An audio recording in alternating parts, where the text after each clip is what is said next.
Thank you for turning in this week for our very enlightened segment in strengthening our educational system.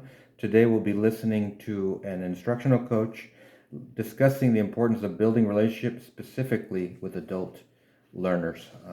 We're here in Yuma, Arizona. I have the opportunity to speak with instructional coach expert Lonnie Herrera about how building relationships with adult learners is so vitally important to our educational system. Can you please tell us more about that, Lonnie? Hello, Renee, and thank you for having me on your show to discuss this very important topic. First of all, I have to tell you, I am not an expert and will never refer to myself as that. Someone once told me that experts have the answers, and well, I simply have ideas. I'll talk more about that later. Well, sounds good. So let's start and get right into it. Tell us why it's so important to build relationship with adult learners. Well, when we're talking about the adult learner, we have to realize that they are exactly that and should be treated as such. Adult learners are very different from child learners and have different needs. Their motivation to learn is intrinsic, and they do their best learning in problem solution situations. However, the most important thing to remember when teaching adults is keeping the relevance of the material the primary focus for the adult learner. They must be able to see when and why the material they're being presented with is relevant.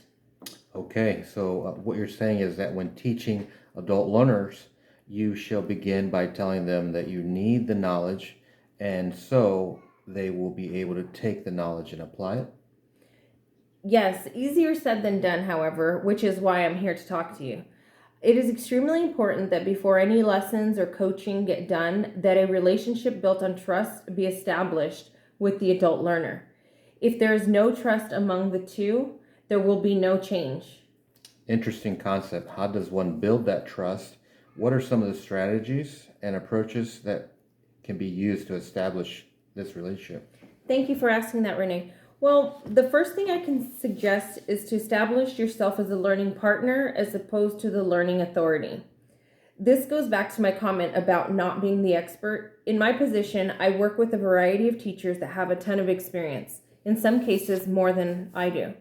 If we establish our role more of as a partner, the dynamic, and we can learn from each other, it establishes a different dynamic and creates more of a trusting relationship where the adult learner is more comfortable to seek out guidance and ask questions.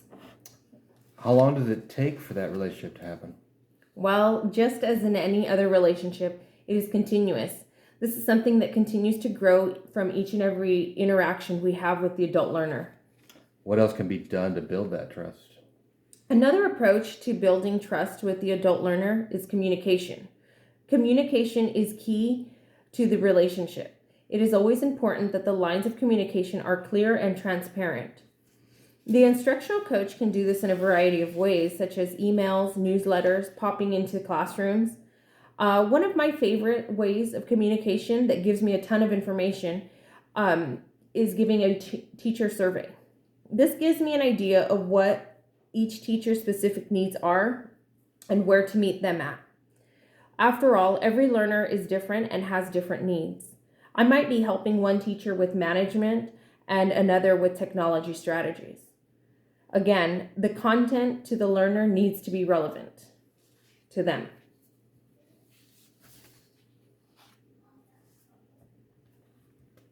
It makes sense that the relationship must be intact to have learning occur. How do you keep that relationship when perhaps someone tells you that you're not doing something and you're doing something wrong?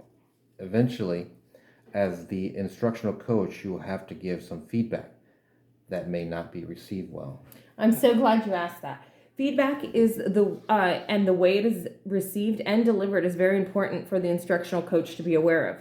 When done correctly, the trusting relationship is actually strengthened, not damaged. Please tell me more about how this is accomplished because sometimes feedback can seem punitive or judgmental. Well, if it feels punitive or judgmental, perhaps what was given was not feedback at all. Let's back up and truly understand what feedback is. Feedback is actionable or useful information about how we are doing in our efforts to reach a goal. The key word there is actionable information. So we have to be able to act on it. The instructional coach needs to be very reflective and thoughtful before any feedback is given. They first should be certain that it is feedback, which means there has to be an action that can be taken after it is said. It is also very important to be certain that it is not punitive or judgmental, as those comments can be damaging to the trusting relationship that's already been established. In that case, how would an instructional coach have a teacher they are working with adjust or change a certain behavior? Well, I think the best way to get someone to change is to get them to come to the conclusion that a change needs to take place. A way to do that is to use the SEA feedback approach. An instructional coach would ask the right probing questions in order to elicit the change that needs to take place. They might ask if their product was a result of a strategy used, an effort given, or the attitude going into it.